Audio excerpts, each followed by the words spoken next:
जिस एक्सपेरिमेंट के बारे में हम डिस्कशन करना चाह रहे थे, तो बेसिकली ये हमारे पास वैक्यूम ओवन चैम्बर है, जो आउटसाइड से इसकी कंस्ट्रक्शन जो है वो दिखाई गई है। तो इसमें इंडिविजुअल पार्ट्स को भी मैं इंशाल्लाह जो है वो कट करके या सेपरेशन के तौर पे जो है वो मैं एक्सप्लेन करूँगा।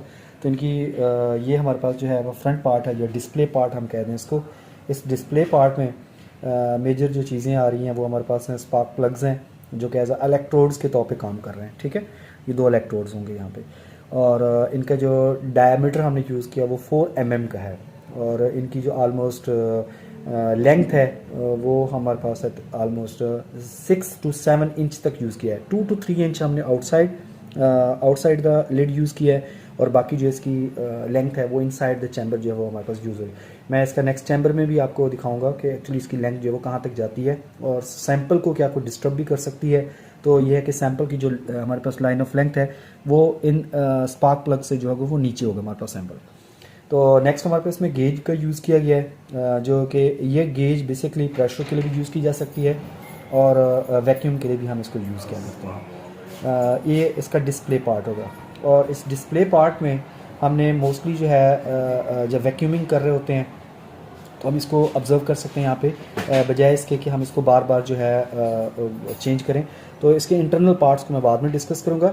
इसका ये जो हमने लिड यहाँ पे यूज़ किया है, यानी कि इसका जो फ्रंट पार्ट या डिस्प्ले पार्ट यूज़ किया गया, ये बेसिकली स्क्रूज के साथ हमने इसको टाइट करना है। तो ये इसका इनसाइड पार्ट है, जो इस गेज के तौर पे जो है वो यूज़ किए जा रहे थे प्लग्स को इलेक्ट्रोड्स के तौर पे। कॉपर के इलेक्ट्रोड्स हमने यूज़ किए।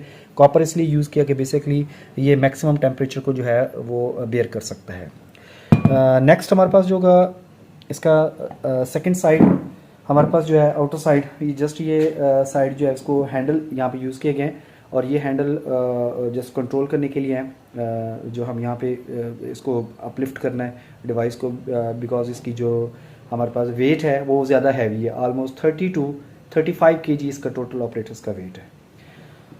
एंड नेक्स्ट वन, इसकी अपोजिट साइड अगर देखी जाए तो वो भी ऑलमोस्ट हमारे पास सेम ही होती है।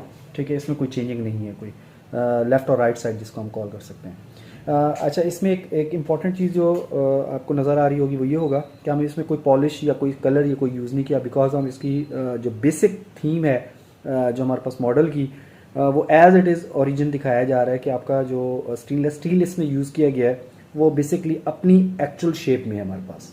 इसमें हमने कोई इम्प्योरिटीज़ यूज़ नहीं की, या फिर हम कह सकते हैं कि इसमें कोई अदर केमिकल्स का या कलर कोई या कोटिंग कोई इस तरह की सच एज हमने कुछ यूज़ नहीं किया।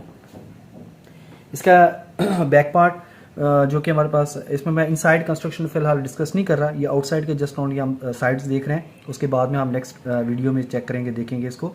तो आउटसाइड पार्ट में ये हमारे पास जो यहाँ पे एक स्क्रू एक लेवलिंग हमारे पास दिखाया गया है, तो ये बेसिकली हमारे पास जो है वैक्यूमिंग करने के लिए है।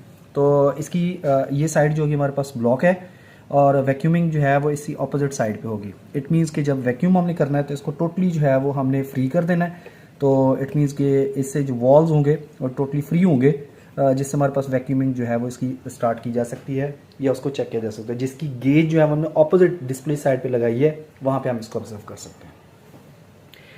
And the second last one thing is top side. Top side पे हमने ये एक होल लगाया हुआ है। इसकी मैं नेक्स्ट एक डायग्राम भी शेयर करूँगा, जो बेसिकली बड़े एक टेक्निकल पॉइंट ऑफ से इसका होल किया गया है यहाँ पर। तो ये हमारे पास इसकी एल्यूमिनियम शीट लगाई गई है जस्ट डिस्प्ले के लिए, बाकी एज इट इज़ जो हम इसमें मेटल यूज़ किया वो भी स्टेनलेस ही है। तो ये प्लाज्मा रेडिएशंस के लिए यूज़ किया गया। प्लाज्मा की बजाय हम कोई और गैसेस भी यूज़ कर सकते हैं कि एज अ सोर्स के तौर पे। And the last one thing is, जो इसकी बॉटम साइड है, बॉटम साइड पे हमने इसकी जो है वो स्क्रूज यूज़ किए हैं, ताकि वो बैलेंसिंग के लिए हमारे पास जो है वो यूज़ किया जाए। इसके 4 स्क्रूज यूज़ किए गए, लेवलिंग स्क्रूज हैं हमारे पास। बेसिकली ये levelling it means up down तो नहीं करेंगे, लेकिन ये है कि ओवरऑल हमारे पास जो ऑपरेटर्स जहाँ पे भी हम प्लेस करते हैं तो वो उसको बैलेंस किए रखता है किसी मीन्स प्लेसमेंट में। ओके।